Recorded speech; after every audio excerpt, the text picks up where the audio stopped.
خلينا بقى كمان نتكلم عن الانتخابات الرئاسية. طبعا حزبكم مقدم رئيس الحزب الأستاذ فريد زهران كمرشح للانتخابات الرئاسية. السؤال الأول بقى، هل الخطوة دي من وجهة نظر حضرتك كانت صحيحة ولا ما كانش وقتها؟ يعني بص يا فندم، هي طبعا يعني ناس كتيرة يعني بتسأل السؤال ده يعني لكن يعني التصويت الهيئة العليا يعني كاشف. يعني الأمر كان بسيط وسهل؟ لا، بقى لنا 6 شهور في تحسب لهذه الأمر. زي ما برضه دخولنا الانتخابات البرلمانية يعني من 3 سنين كان عاد مننا فترة طويلة نقول نخش ما نخشش، نخش على قوائم الأحزاب الموالية ما نخشش. طب هنخسر ايه؟ هنكسب ايه؟ خسرنا طبعا، خسرنا يعني ناس حلفاء كتيره زي اصدقائنا في الحركه المدنيه. كسبنا اللي احنا لاول مره صوتنا يطلع في الاعلام والتلفزيون وعلى داخل المجالس، والناس يعني عرفت شويه على الاقل في دوائرنا الضيقه الحزب المصري الديمقراطي.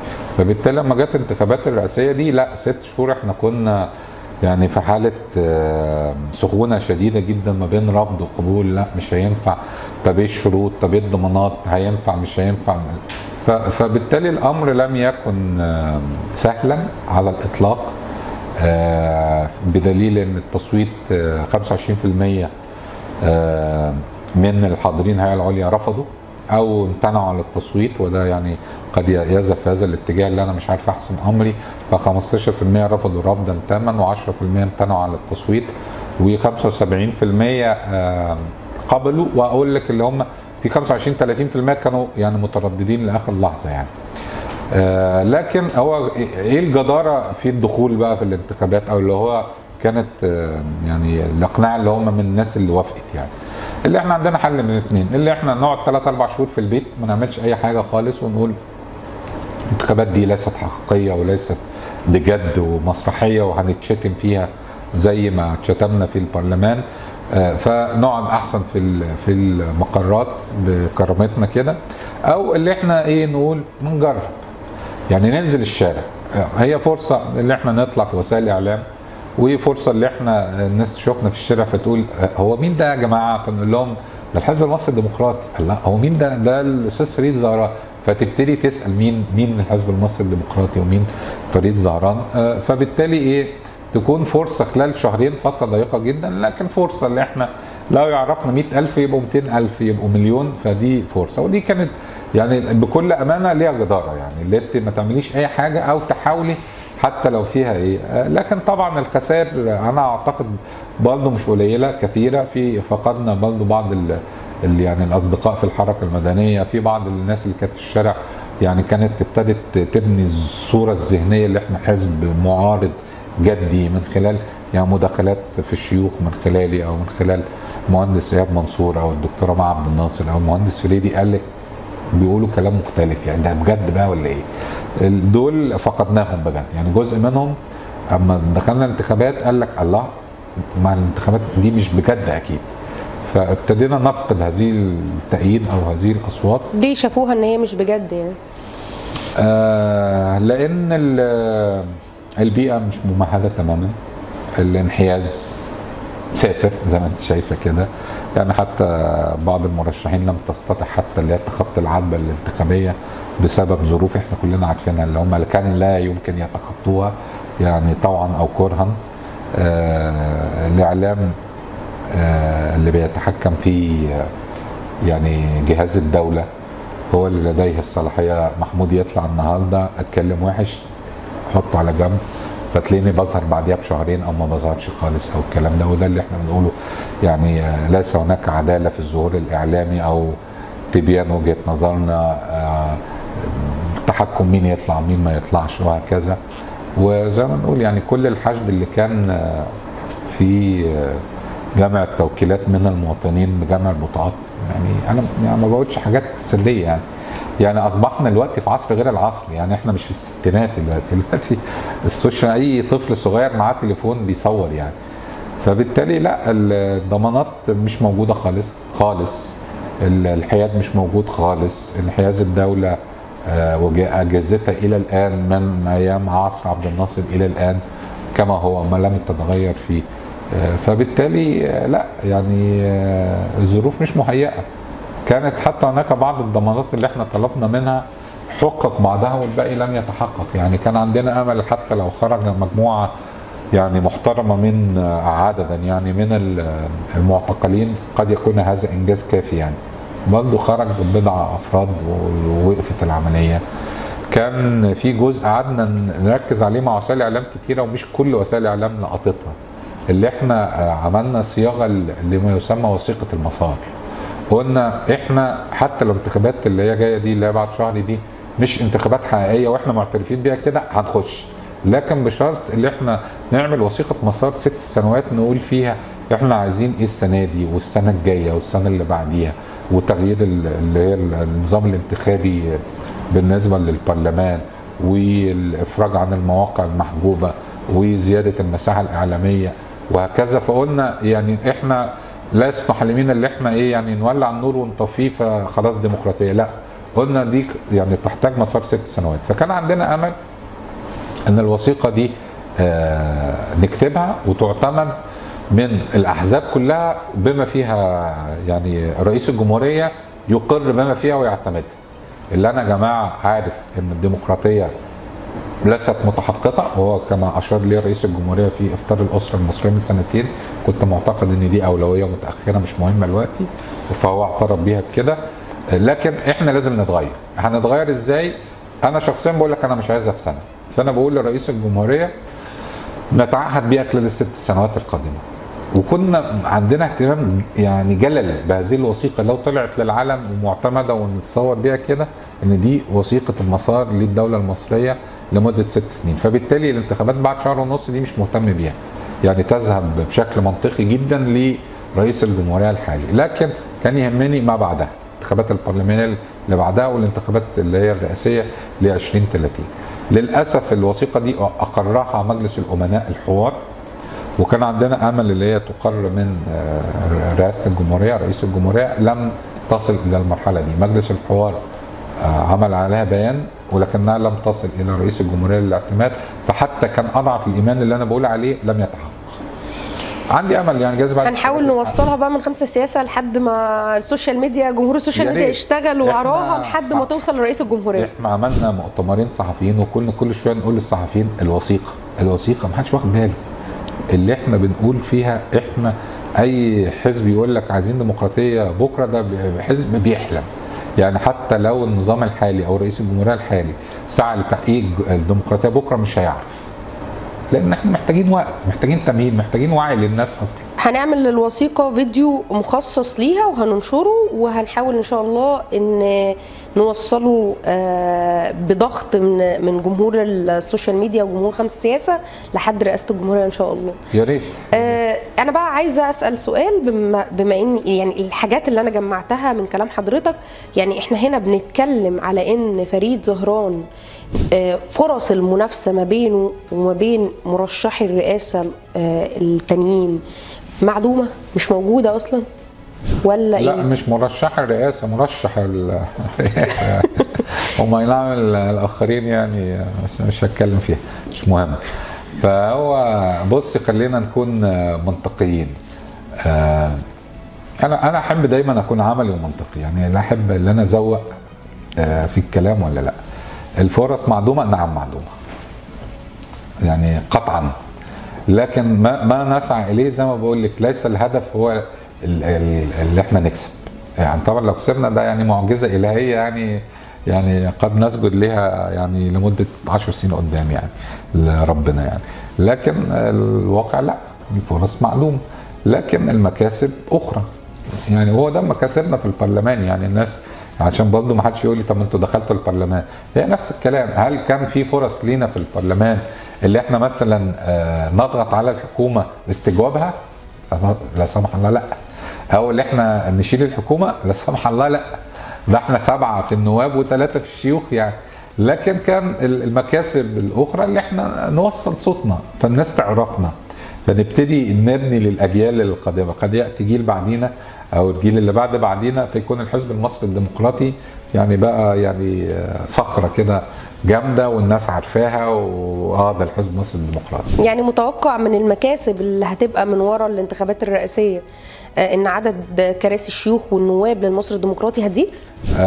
ما عنديش هذه المعلومه، يعني دي احد اللي ما يقيل دائما اللي احنا عندما يعني نذهب للصندوق فده معناها اللي احنا هناخد كراسي اكتر. ما انا مش عارف النظام الانتخابي ايه. انا شخصيا لا اعتقد هذا الاعتقاد تماما، يعني لان زي ما بقول اولا احنا ولا عارفين ايه النظام الانتخابي، وجلسات الحوار كنا عمالين نتارجح ما بين قائمه مطلقه زي المره اللي فاتت وقائمه مطلقه ونسبيه وقائمه مطلقه ونسبيه وفردي.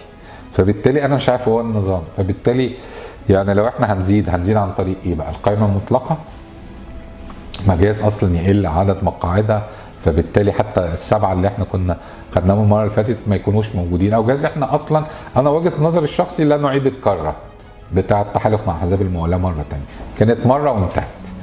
الا لو مجبرين عليها لاسباب اخرى يعني اداره الحزب القادمه عليها اللي هي تحددها. يعني انا شخصيا لا احبذها. فبالتالي زياده عدد المقاعد من خلال ايه؟ انا مش عارف. دي قد تكون جزره، مش عارف، احتمال، لكن انا لا اعتقد اللي هي الكلام ده سليم. يعني بعيدا عن المكاسب الخاصه بالاعلام والتواجد في الشارع دلوقتي ومعرفه عدد اكبر من العدد السابق بالحزب المصري الديمقراطي الاجتماعي، هل نقدر نقول ان في مكاسب اخرى ولا لا؟ يعني هي المكاسب زي ما بقول في معظمها هي المكاسب المعنويه دي اللي انا بقول لك عليها، الظهور الاعلامي، النزول للمحافظات، عقد مؤتمرات، الناس تعرفنا اكتر. لكن هي طبعا يعني للاسف يعني وهذا قضاء ربنا ان حتى هذه المكاسب اللي احنا بنتكلم عليها يعني اتت الازمه بتاعت غزه، فيعني جعت الانتباه الناس بعد ما كانت بتبص شويه كده تقول مين دول؟ ليه قصف دائم يومي على اهالينا بغزه؟ فحتى الانتخابات الرئاسيه ما عادش حد بيبص لها يعني. فحتى هذه المكاسب الفرعيه اللي احنا كنا بندور عليها ابتدت تتلاشى يعني، الا طبعا لو كان هناك حل عاجل لمشكله غزه دي وحلت خلال اسبوع 2 بحيث يتبقى لنا في المرحله الانتخابيه شهر على الاقل اللي احنا نتكلم يعني. فبقول لك حتى المكاسب دي بالوضع الحالي يعني قدر ربنا اللي احنا حتى مش قادرين نسعى عليها في ظل الاهتمام الاعلامي كله يعني ذهب الى غزه. وكمان ان موقف الاداره المصريه اللي انا اشدت بيه يعني بالرغم ان انا في حزب المعارضه بقى يعني يشاد بيه كمان في الاوساط الشعبيه اللي كانت محتقنه بسبب الازمه الاقتصاديه، وحتى ابتدى تفكيرها يذهب الى لا خلينا نركز في الوضع السياسي والوضع الاقتصادي ناجله. فكل العوامل اتت الى مصلحه الرئيس الحالي يعني. طيب هنقدم رسائل محدده، هقول لحضرتك لمين وهتقول لي الرساله. اول رساله للشعب المصري. يعني الشعب المصري تتحمل يعني زي ما بقول تبعات اخطاء حوالي 8 سنين من الحكومه الحاليه، وعايز اقول له معلش يعني المتوقع خلال الشهرين 3 الجايين الوضع هيكون اصعب. يعني يجب ان انا امهد ليك واكون صريح معاك ان الوضع هيكون اصعب. ليه؟ لان ازمه اقتصاديه مع تداعيات سياسيه مع تعويم قادم مع تضخم شديد، فالاسعار هتزيد. يعني اتمنى ان الحكومه القادمه يكون لها توجه سياسي يهتم بالعداله الاجتماعيه والشعب في المرحله القادمه. لكن الله يكون في عونك، لكن كلنا يعني على مستوى كل الطبقات بنعاني يعني. رساله للحكومه المصريه. الحكومه المصريه يعني اتمنى اللي هو لا واحد فيك ياتي المره القادمه يعني سواء وزير او رئيس وزراء يعني. ليه؟ لان انا بقول ان الاقتصاد توجهات، فبتحتمل يعني الصواب والخطا. يعني حتى لو وزير غلط او رئيس وزراء غلط في اتخاذ قرار مقبول يعني، لان بقول انا كنت معتقد كده طلع عكس الاتجاه فمقبول. لكن للاسف ان الحكومه دي ماشيه في طريق غلط من اول يوم، وهي نقول لا ده غلط وتروح فيه تاني، ده غلط وتروح فيه تالت، وده غلط وتروح فيه رابع. فبالتالي لم تسعى خلال ال6 7 سنوات الى الان الى المرحله اللي احنا فيها بنحتضر عشان تقول معلش انا غلطت بس انا هعدل المسار. مصرة على الاستمرار في نفس المسار. وبالتالي كمان الغلطة الكبرى اللي هي كمان اصرارها اللي هي تقول انا ما غلطتش، مخليها مصرة للمرور في نفس المسار. يعني لو اعترفت جايز يكون الوضع افضل. فبالتالي مين بقى اللي عمال يتحمل الاستمرار في المرور في نفس المسار ده؟ ال 110 مليون غلبان اللي هو عمال يتحمل الاصرار على اللي احنا نمشي في نفس الاتجاه يعني. رساله لمجلس الشيوخ ومجلس النواب. يعني بص، مجلس الشيوخ النواب قد يكون الاداء المره دي افضل من المره اللي فاتت. يعني ما كانش طبعا في مجلس شيوخ، لكن البرلمان ده ليه اداء افضل من البرلمان الماضي. لكن البرلمان الماضي كان هناك عنده معارك جامده، يعني تيران وصنافير وتعديلات دستوريه، عشان كده يعني برز العديد والوجوه. هل الاداء جيد؟ اعتقد لا، الاداء مش جيد. وعايز اقول ان الهندسه السياسيه، ده مصطلح اخترعته امبارح بس مع كلامي مع احد الاصدقاء، الهندسه السياسيه زادت عن اللازم. يعني اطلقوا يد النواب شويه، يعني اطلقوا. لن يحدث شيء ان نائب يقدم يعني طلب برغبه ولا في مجلس الشيوخ او طلب باستجواب او احاطه، مش هتتهد الدنيا، مش هتتهد الدنيا. فانا عايز اقول لمجلس الشيوخ ومجلس النواب لمن قائمين عليهم، ارجوك الهندسه السياسيه زادت عن الحد. مش لازم كل حاجه تبقى يعني ماشيه مثلث او مستطيل او مربع. يعني لو في بس يعني مساحه حركه للنواب، والله الاداء هيكون افضل بكتير، وهتستفيد الدوله وهيستفيد الشعب كمان. رساله للاستاذ فريد زهران مرشح الرئاسه وللحزب المصري الديمقراطي الاجتماعي. يعني الاستاذ فريد يعني عشره 10 سنين، يعني كنا كتف بكتف من ايام 2015، يعني بعد انتخابات الدكتور نور فرحات الله يرحمه وزياد بهاء الدين يعني. وكنت انا داعم للجبهه الاخرى، لكن قررت من باب الديمقراطيه اللي انا ادعم الاستاذ فريد زهران في مساره اللي بقاله 8 سنين او 9 سنين يعني. قرار الدخول في الانتخابات الرئاسيه صعب، وانا اشفقت عليك في الدخول في هذا الامر يعني. لكن من انت كنت بترى يعني علينا اللي احنا نحاول ايا كان النتائج. فربنا معاك يعني ويكون في عونك، وتخرج من هذه المعركه سالما وبصحه وبعافيه وفي احسن حال يعني. رساله للرئيس عبد الفتاح السيسي. سياده الرئيس يعني من الواضح يعني انتخابات، يعني كل الطرق تؤدي الى اعاده الانتخاب يعني. فانا اتمنى طالما هذا الامر يعني مؤكد، اللي انت بقى يعني تراعي في اختيار الحكومه القادمه، يعني حكومه تكون لديها الصلاحيات الكامله، يكون عندها وعي سياسي. يعني دائما الناس تقول حكومه تكنوقراط، انا ضد الحكومه التكنوقراط. لازم تكون حكومه سياسيه لديها خبرات اقتصاديه وهندسيه وكل شيء، لان الحكومه الماضيه لم يكن لديها وعي سياسي. ودي خناقتي في مجلس الشيوخ الجلسه اللي فاتت واللي قبليها. قلت لهم مشكلتنا الحكومه انا مش عارف هي رايحه فين، يعني هي يمين ولا يسار، ولا يعني هي مع المواطنين ولا مع الراسماليين. انا مش يعني حكومه لا تعرف اين تذهب يعني. فاتمنى ان انت تختار حكومه محدده هدفها ايه بالظبط وبتسعى لايه بالظبط، ويكون عندها جزء من الوعي السياسي، امتى اضغط على المواطنين وامتى اساعد المواطنين وامتى اعمل عداله اجتماعيه وامتى ادعم الشركات وامتى اخفف الضرائب وامتى ارفع الضرائب. دي بتتطلب وعي سياسي كبير.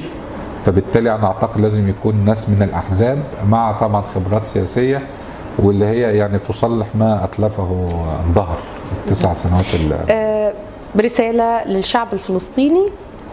يعني اتمنى الصمود.